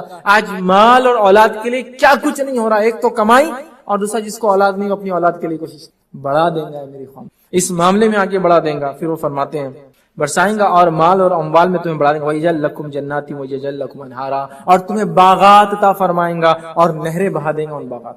5 نعمتیں ایک عمل کے استغفار، جو دنیا کی بہترین زندگی کا اصول ہے۔ لیکن ہمارے پاس اگر کوئی انسان کثرت سے استغفار کرے تو لوگ کیا بولتے ہیں، بہت گناہ کرتے ہیں روز دن بھر میں، اس لیے پورا دن استغفر اللہ بولتے، تو بولتے بھائی اتنے گناہ کرتے کیوں جو تمہیں پڑھنے کی ضرورت ہے۔ آپ کو معلوم ہے استغفار ایک ایسی عبادت ہے جو گناہگار تو کرتا ہی ہے، لیکن سب سے زیادہ نیکوکار بھی سو کرتے ہیں، اس لیے کہ نیکوکار کا استغفار یہ اس کے عبادت گزار ہونے کی علامت ہے۔ انبیاء علیہ الصلوۃ والسلام استغفار کرتے تھے حالانکہ گناہ نہیں کرتے، تو ان کے لیے عبادت تھا استغفار کرنا۔ ہم کیا سمجھتے ہیں استغفار جو زیادہ پڑتا ہے یہ بہت بڑا گناہگار ہے، اس لیے اس کو بار بار کرنا پڑتا ہے، اللہ نے اپنے محفوظ رکھا۔ نہیں، یہ سب کو کرنا ہے، صبح کرنا ہے، شام کرنا ہے، دن کرنا ہے، رات کرنا ہے، جب موقع ملا کرنا ہے۔ استغفار کی کثرت کتنی ہے، بہرحال اس کے فضائل آپ تمام لوگ بہرحال اس کو اور تفصیلات میں جا سکتے ہیں۔ استغفار کو ہم دامن اپنا لے، بارش اچھی برسیں گی انشاءاللہ، مال ملیں گا، اولاد ملیں گی۔ اور حسن بصری رحمہ اللہ کے پاس ایک شخص آیا، سوال کیا میرے علاقے میں بارش نہیں، کیا کروں؟ تو کہا اپنی قوم سے کو استغفار کرے۔ ایک شخص آیا، کہا مجھے اولاد نہیں، کیا کروں؟ تو کہا استغفار استغفار کر. ایک شخص آ کہا مال کی کمی تو کا استغفار کر. ایک شخص آ کہا کھیتی برابر نہیں تو کا استغفار کر. شاگردوں نے کہا استاد ایک ہی بات کے لیے چار مسائل کے لیے ایک ہی حل استغفار. انہوں نے یہ آیت پڑھ کے سنا دی سورہ جو ہے نوح کی. کہا یہ سب اس میں ہے شامل ہے. حضرت استغفار سے ایک بہترین زندگی مجھے اور آپ کو انشاءاللہ عزیز اللہ تعالیٰ نصیب کریں گا. پانچواں اصول یاد رکھیے بہتر زندگی کا وہ تقویٰ ہے. تقویٰ ہے مطلب اللہ نے جن کاموں سے منع کیا اس کے حرام کردہ چیزوں سے گناہ اور معصیت اور خطاؤں سے اپنی نفس کو دور رکھنا یہ تقویٰ ہے. اور نیکی کے کاموں میں آگے بڑھنا یہ تقویٰ ہے. تو تقویٰ یاد رکھیے. یہ پانچواں اصول یاد رکھیے. دکھ تکلیف پریشانیاں مصیبت کے حل بھی ہے تقویٰ یاد رکھیے. بارش نہیں ہو رہی تو استغفار جیسا حل ہے اس کا. تو بارش ہوں گی تو ظاہر سی بات ہے ایک اچھی زندگی ملیں گے. دونوں باتیں ایک ہی ساتھ. تو تقویٰ یاد رکھیے بڑی اہم چیز ہے خاص طور سے دکھوں اور پریشانیوں تکلیف کے لیے. آئیے ایک واقعہ سناتا ہوں تقوی کے تعلق سے. نبی اکرم صلی اللہ علیہ وسلم کے زمانے میں واقعے کی تفصیلات میں نہیں جاؤں گا, بس اس کا میں آپ کو کنکلوژن بس دے رہا ہوں, کچھ پوائنٹس دے رہا ہوں. لمبی حدیث ہے. واقعہ یوں تھا کہ ایک صحابی نوجوان صحابی کو گرفتار کر لیا گیا. روم سے وہ جنگ کے لیے گئے تھے, وہاں گرفتار کر لیا گیا. گرفتار کر کے ان کو بڑی بڑی چینوں میں بیڑیوں میں لوہے کی جو پیروں میں ڈالی جاتی ہے پرزنرز آف وار جو ہوتے ہیں جنگوں میں لوگ پکڑے جاتے ہیں ان میں وہ ڈال کے رکھے گئے. ان کے والدین کو پتا چلا کہ ان کے بیٹے کے ساتھ یہ سلوک ہوا. دوڑے دوڑے ماں باپ آئے اور کہا اللہ کے رسول صلی اللہ علیہ وسلم ہمارے بچے کو گرفتار کر لیا گیا, اب ہم کیا کریں اس کی رہائی کے لیے, کیسے کریں؟ تو اللہ کے رسول صلی اللہ علیہ وسلم نے فرمایا استغفار کرو, کثرت کرو. وہ گھر گئے, کثرت سے دونوں ماں باپ استغفار, کثرت سے استغفار کر استغفار اتنا استغفار کیا. اب بیٹا رومیوں کے جو ہے قبضے میں ہے شام میں. وہ کہتے ہیں کہ رات کے ایک وقت اچانک میرے پیر کی بیڑیاں ٹوٹ گئی. اور رومن ہسٹری میں ان کے جو لوگ تاریخ لکھتے تھے انہوں نے بھی واقعہ نقل کیا کہ 2 لوگ ایسے تھے جو بیڑیوں سے چھوٹ کر گئے ہیں. مطلب ہسٹوریکل بھی ہے یہ واقعہ, تاریخ میں موجود ہے یہ قصہ ہے کہ آدمی ایسا بھی چھوٹا تھا, بیڑیاں ٹوٹ گئی اس کی رات میں. تو بیڑیاں ٹوٹ گئی. جب بیڑیاں ٹوٹ گئی تو میں پریشان ہوں کہ بیڑیاں اتنی مضبوط لوہے کی ٹوٹ گئی. میں نکلا اور میں نے ایک اونٹ لیا دشمنوں کے باڑے سے, اس پر سوار ہو گئے وہ صحابی اور بھاگنے لگے. جب وہ بھاگے تو دوسرے اونٹ بھی اس کے پیچھے لگ گئے اس اونٹ کے, اور سارے اونٹ ان کے ساتھ آ گئے. فجر سے پہلے یہ گھر پہنچے اور جا کے اپنے والدین کو سلام کیا. والدین نے جو ہی سلام سنا سمجھ کے بیٹا آ گیا, دوڑے دوڑے باہر آئے, بیٹے کو گلے سے لگا, کہا کیا ہوا؟ تو کہا واقعہ یہ ہوا رات میں میری بیڑیاں ٹوٹ گئی اور میں آ گیا. والدین سمجھ گئے یہ استغفار کی برکت ہے. جو استغفار کرتا ہے وہ اللہ کا تقویٰ اختیار کرتا ہے نا, تو استغفار اور تقوی کی برکت ہے. انہوں نے سمجھ گئے. کہا ایک مسئلہ ہے جو نبی اکرم صلی اللہ علیہ وسلم دریافت کرنا ہے, پوچھنا ہے, وہ یہ ہے کہ اب یہ اونٹوں کا کیا کرو, یہ تو اپنے نہیں ہے. ساتھ آ گئے اور میں جب ایک پر بھاگا پورے آگے باڑے میں سے نکل. ٹھیک ہے, تو کہا چلو گئے, نماز پڑھی, فجر کے بعد پوچھا اللہ کے رسول صلی اللہ علیہ وسلم اونٹوں کا کیا کرے, چھوٹ کے تو آ گئے. تو استغفار کی برکت مل گئی نا. پریشانی دکھ سے بیڑیوں سے نکل کر آیا وہ نوجوان, ہے نا. تو پریشانی دکھ اور تکلیفوں سے نجات ہے نا استغفار. اب سنیے وہ تقویٰ تھا جس بنیاد پہ استغفار کرنے سے تقویٰ ڈیولپ ہوتا ہے. تو اب نبی اکرم صلی اللہ علیہ وسلم نے کہا ٹھیک ہے, اور آیت قرآن کی نازل ہوئی اس کے بعد. وہ آیت جو ہے تقوی کے فائدے کیا ہے وہ بھی بتاتی ہے, اور اس واقعہ کا کنکلوژن بھی ہے. سورہ طلاق سورہ نمبر 65 اس کی آیت نمبر 2 اور 3 اللہ رب العزت نے نازل کی. آیت ہوئے وَمَن يَتَّقِ اللَّهَ يَجْعَل لَّهُ مَخْرَجًا. جو اللہ کا تقوی اختیار کرتے ہیں, انہوں نے توبہ اور استغفار کیا, مطلب اللہ کا تقوی اختیار کیا, يَجْعَل لَّهُ مَخْرَجًا, اللہ مصیبت دکھ پریشانیوں ڈپریس ٹینشن سے نکلنا آسان کر دیتا ہے. اور کیا فرمایا آگے اللہ رب العزت فرماتا ہے مخرجا وَيَرْزُقُ مِنْ حَيْثُ لَا يَحْتَسِبُ, اور وہاں سے روزی دیتا ہے جہاں سے گمان بھی نہ کیا ہوگا. تو کہا یہ اونٹ تمہارے ہو گئے. وہاں سے روزی دیتا ہے جہاں سے گمان بھی نہ کیا ہوگا. کس وجہ سے؟ تقوی اختیار کرنے سے اللہ نکلنا آسان کرتا. دکھ تکلیف پریشانی مصیبت بیماری نکلنا ہے, تقوی اختیار کر لو, تقوی اختیار کر لو. اللہ کی حرمت کردہ چیزوں کا پاس و لحاظ رکھو, اس کے قریب مت جاؤ. معصیت گناہ اور خطاؤں سے اپنی نفس کو بچاؤ. جو کر چکے اس کے لیے خوب استغفار کرو. تقوی ڈیولپ ہوتا ہے ایک انسان کا. تو اللہ نے فرمایا وَمَن يَتَّقِ اللَّهَ يَجْعَل لَّهُ مَخْرَجًا, دکھوں سے تکلیفوں سے پریشانیوں سے نکلنے کا حل مل گیا ہم کو. وَيَرْزُقْهُ, اللہ فرمایا اور رزق دیتا ہے مِنْ حَيْثُ لَا يَحْتَسِبُ, جہاں سے سوچا نہیں تھا وہاں سے روزی ملتی ہے. کون سا انسان روزی کے لیے پریشان نہیں ہے؟ روزی حل, ٹینشن ڈپریشن پریشانی تکلیف دکھ بیماری حل, ایک تقوی ساری چیزوں کا حل. یاد رکھیے. آئیے اس سے آگے بڑھتے ہیں اور ہم دیکھتے ہیں چھٹا اصول ہے وہ ہے نماز. یاد رکھیے نماز. نماز بڑا اہم اصول ہے، یاد رکھیے نماز کو ہم اس کی پابندی کریں، اس لیے کہ نماز وہ حل ہے جو بہت ساری پریشانیوں کا، دکھوں کا، ایک اچھی زندگی کا جو ہے یہ ایک راستہ ہے، یاد رکھیے۔ آج ہم دیکھتے ہیں نمازوں میں خصوصاً ظاہر سی بات ہے فرض کے بعد وہ سنت ہے جو فرض سے پہلے اور بعد نہیں پڑھی جاتی تھی، اور وہ نمازیں جن کے بارے میں تاکید آئی ہے جو بہت افضل ہے، جس کو ہم کہتے ہیں تہجد، نفل میں سب سے افضل عبادت تہجد، ہم اہتمام کریں، ہماری زندگی انشاءاللہ العزیز چینج ہو جائیں گی۔ یاد رکھیے جو ہے صحیح مسلم کی روایت ہے، نبی اکرم صلی اللہ علیہ وسلم فرماتے ہیں بندہ اپنے رب سے سب سے قریب سجدے کی حالت میں ہوتا ہے، لہذا تم سجدے کی حالت میں اللہ سے دعا مانگو۔ تو اللہ سے سب سے قریب جانے کا راستہ نماز ہے، اور نماز میں ہی سجدہ آتا ہے، یاد رکھیے یہ الگ سے سجدے کی دلیل نہیں ہے، نماز میں ہی سجدہ آتا ہے۔ تو انسان جب سجدہ کرتا ہے تو اپنے رب سے یقیناً وہ جو ہے سب سے قریب ہوتا ہے، اور جب سب سے قریب ہوتا ہے تو اپنے کام انسان نکال سکتا ہے نا۔ دیکھیے آپ کو کوئی مسئلہ ہے، کوئی کام نکالنا ہے، تو آپ اس شخص سے سب سے قریب جانا چاہتے ہیں جو اس مسئلے کا حل اپنے پاس رکھتی ہے۔ آفس میں باس، سپروائزرز، مینیجرز، منسٹرز، دنیا کے اندر سب سے قریب۔ تو نماز یاد رکھیے بندہ سب سے قریب نماز میں ہوتا ہے۔ تو ہم دوسرے جگہ جا رہے ہیں، لوگوں سے وہ کر رہے ہیں، یہاں جائیے۔ نماز کا معاملہ ایسا تھا، نبی اکرم صلی اللہ علیہ وسلم آندھی طوفان بارش کوئی تکلیف ہوتی مسجد کی طرف جاتے ہیں نماز پڑھنے۔ تو نماز کو اپنا یاد رکھیے، معمول بنا لے۔ اور اللہ رب العزت نے سورۃ البقرہ سورہ نمبر 2 آیت 153 میں فرمایا اور کہا یا ایھا الذین آمنوا استعینوا بالصبر والصلاۃ، ٹھیک ہے اے وہ لوگ جو ایمان لائے ہو، اللہ سے مدد طلب کرو جو ہے صبر اور نماز کے ذریعے، ان اللہ مع الصابرین، یقینا اللہ تعالیٰ صبر کرنے والوں کے ساتھ ہے۔ تو یہاں کیا فرمایا، جو ہے صبر اور نماز کے ذریعے اللہ سے مانگو۔ نماز مانگنے کا ذریعہ ہے، کوئی تکلیف کوئی پریشانی آپ نماز کا اہتمام کریں، خاص طور سے رات کی نماز کا اہتمام کریں، جس کو ہم کیا کہتے ہیں تہجد کی نماز کا، یاد رکھیے خاص طور سے اہتمام کریں۔ اور تہجد کی نماز کی ایک فضیلت آپ کو بتا دوں میں، آپ کو جو حدیث میں آتی ہوئی ہے، تہجد کی نماز جو شخص رات میں پڑھتا ہے اللہ اس کو جسمانی بیماریوں سے دور رکھتا ہے۔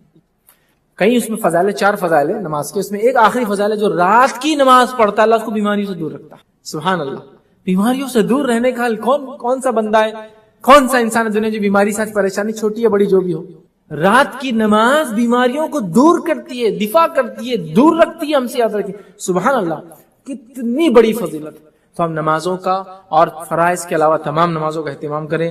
ہم لوگ بڑے کوتا ہے، ہم فرض ہی نہیں کرتے، فرض کر کے اتنے مطمئن ہیں ماشاءاللہ اتنا ہی ہو رہا بہت بڑی بات ہے، نہیں، ہم کو اس سے آگے بہرحال بڑھنا ہے۔ 7واں اصول دعا، ایک اچھی زندگی کے لیے ہمیں دعا کرنا ہے، کثرت سے دعا کرنا ہے۔ اور دعا ایسا عمل ہے، یاد رکھیے ایسا عمل ہے کہ اللہ رب العزت اس چیز کو سیدھے سنتا ہے، اور اس کا کوئی وقت، کوئی گھڑی، کوئی ٹائم اور کوئی حالت نہیں ہے۔ کسی بھی وقت، کسی بھی گھڑی، کسی بھی ٹائم، کسی بھی کنڈیشن میں، غسل ہو بغیر غسل کے ہو، کسی بھی حال میں دعا کی جا سکتی ہے۔ ایسی عبادت جس کا کوئی وقت، کوئی گھڑی، کوئی وہ نہیں، کبھی بھی صبح شام دن رات کسی بھی کنڈیشن میں کر سکتے، مرد عورت بچے سب کر سکتے، اور سیدھا کر سکتے، ماشاءاللہ کوئی ضرورت نہیں بیچ میں آپ کو کسی کی لانی، سیدھا کر سکتے ہیں۔ یہ اس کی خصوصیت یاد رکھیے، دعا یاد رکھیے یہ ایک ایسی چیز ہے جس کو ہمیشہ اختیار کرنا ہے۔ افسوس کی بات ہے اگر آپ مجھے دعا کرتے ہوئے کبھی دیکھیں گے تو پوچھیں گے کوئی تکلیف، کوئی غم، کوئی پریشانی میں نہیں، تو دعا کیوں کر رہے ہیں؟ چونکہ دعا کو ہم نے کیا کیا، کبھی کبھار استعمال کی چیز بنا دیا۔ دعا وہ چیز ہے جو نبی اکرم صلی اللہ علیہ وسلم سوتے جاگتے اٹھتے بیٹھتے گھر سے نکلتے بیت الخلا جاتے بیت الخلا سے نکلتے سواری پہ سوار ہوتے سواری سے اترتے نئے شہر میں داخل ہوتے یا کسی شہر سے نکلتے ہر وقت دعائیں کرتے، ہر وقت دعا۔ ہم تو دعا دیتے بھی نہیں، کرنا تو الگ بات ہے، اللہ سے دیتے بھی نہیں ہے، کرتے بھی نہیں ہے۔ دعا کا سسٹم ہمارے سماج سے سسٹم ختم ہوتا جا رہا ہے، اس کو ہم کو بڑھانے کی ضرورت ہے۔ دعا یاد رکھیں اس کے عظیم عظیم عظیم فائدے ہیں۔ بندہ جب پریشان ہوتا ہے تو اپنے رب سے دعا کرتا ہے اور اس کا رب اس کی تکلیفوں کو دور کرتا ہے۔ اللہ کے رسول صلی اللہ علیہ وسلم فرماتے جامع ترمذی کی روایت، بے شک اللہ تعالیٰ حیا کرنے والا ہے اور نہایت ہی مہربان ہے، مطلب اللہ کو شرم آتی بہت زیادہ اور بہت ہی مہربان ہے۔ اور کوئی آدمی جب اس کی طرف ہاتھ بلند کرتا ہے تو اسے حیا آتی ہے کہ وہ اسے خالی واپس کیسے لوٹائے۔ جب کوئی بندہ اللہ کی طرف ہاتھ اٹھاتا ہے دعا کے لیے، اللہ کو حیا آتی ہے کہ اس کو خالی کیسے لوٹاؤں۔ لیکن آپ کہیں گے میں تو اتنے دن سے دعا کر رہا ہوں، میری جاب یہاں سے وہاں ہو جائے، میں جو ہے سبارڈینیٹ مطلب ایک چھوٹی نوکری سے بڑی نوکری چل جاؤں، میں جو ہے 4 فگر سے 5 فگر کے اندر چلے جاؤں سیلری میں، نہیں ہو رہا۔ لیکن اللہ جب بندے کی بات سنتا ہے، حیا کرتا ہے، تو اس بات کو 3 طریقوں سے قبول کرتا ہے۔ ایک، جو مانگا وہ عطا کر دیتا ہے۔ ایک اس کے بدلے اس سے اچھی نعمت دے دیتا ہے، اور ایک اس کا بدلہ آخرت میں دے گا، اور جب اللہ آخرت میں بدلہ دے گا تو بندہ کیا کہے گا معلوم آپ کو؟ سن لیجیے، حدیث میں آتا ہے بندہ کہے گا اے کاش، جو بدلہ اس کو آخرت میں دعاؤں کا ملے گا، بندہ کہے گا اے کاش اللہ میری کوئی دنیا میں دعا قبول نہیں ہوتی، زیادہ اچھا ہوتا، اس لیے کہ آخرت میں جو بدلہ مل رہا ہے اتنا عظیم، اتنا بڑا ہونا۔ تو اللہ کو حیا آتی ہے، اللہ نہیں لوٹاتا ہے خالی ہاتھ، لیکن قبولیت کے 3 طریقے ہیں، جو مانگا وہ دے دیا۔